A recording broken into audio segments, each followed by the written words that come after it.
Kovai Nightingale கல்விக் குழுமங்கள் சார்பாக நடைபெற்ற சர்வதேச செவிலியர் தின விழா.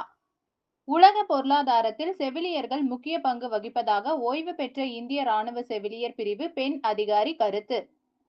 மருத்துவத் துறையில் செவிலியர்களின் முக்கியத்துவத்தை கூறும் விதமாக ஒவ்வொரு ஆண்டும் சர்வதேச செவிலியர் தினம் கடைபிடிக்கப்பட்டு வருகின்றன. இந்நிலையில் கோவை மதுக்கரை பகுதியிலுள்ள நைட்டிங்கேல் கல்விக் குழுமம் சார்பாக நடைபெற்ற சர்வதேச செவிலியர் தின விழாவில் செவிலியர் பணியில் நவீன முறைகளை கொண்டு வந்த புளோரன்ஸ் நைட்டிங்கேலை கௌரவிக்கும் விதமாக அவரது படத்திற்கு மாலை அணிவித்து மரியாதை செய்யப்பட்டது. நைட்டிங்கேல் கல்விக் குழுமங்களின் தலைவர் மனோகரன் தலைமையில் நடைபெற்ற இதில் சிறப்பு விருந்தினராக இந்திய ராணுவத்தில் ஓய்வு பெற்ற செவிலியர் துறை பெண் அதிகாரியான இக்னசியஸ் டெலோஸ் புளோரா கலந்து கொண்டு மாணவ மாணவிகளிடையே உரையாடினார். அப்போது பேசிய அவர், நோயாளிகளுக்கு சிகிச்சை அளிப்பதில் டாக்டர்கள் பங்கு எப்படி முக்கியமோ அதேபோல செவிலியர்களின் சேவையும் மிகவும் முக்கியம் வாய்ந்ததாக இருப்பதாக தெரிவித்தார்.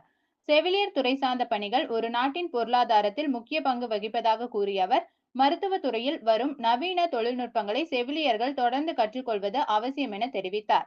நமது நாட்டின் மக்கள் தொகைக்கு ஏற்ற வகையில் செவிலியர்கள் அதிகம் தேவைப்படுவதாக கூறிய அவர், அதே நேரத்தில் உள்நாட்டில் பணிச்சுமை, சம்பள குறைவு போன்ற காரணங்களால் செவிலியர்கள் வெளிநாடுகளில் சென்று பணியாற்ற ஆர்வம் காட்டுவதாக தெரிவித்தார். இதனை உள்நாட்டு மருத்துவத் துறையினர் கவனத்தில் எடுத்து உள்நாட்டு செவிலியர்களுக்கு வாய்ப்புகளை வழங்க வேண்டும் என கோரிக்கை விடுத்தார்.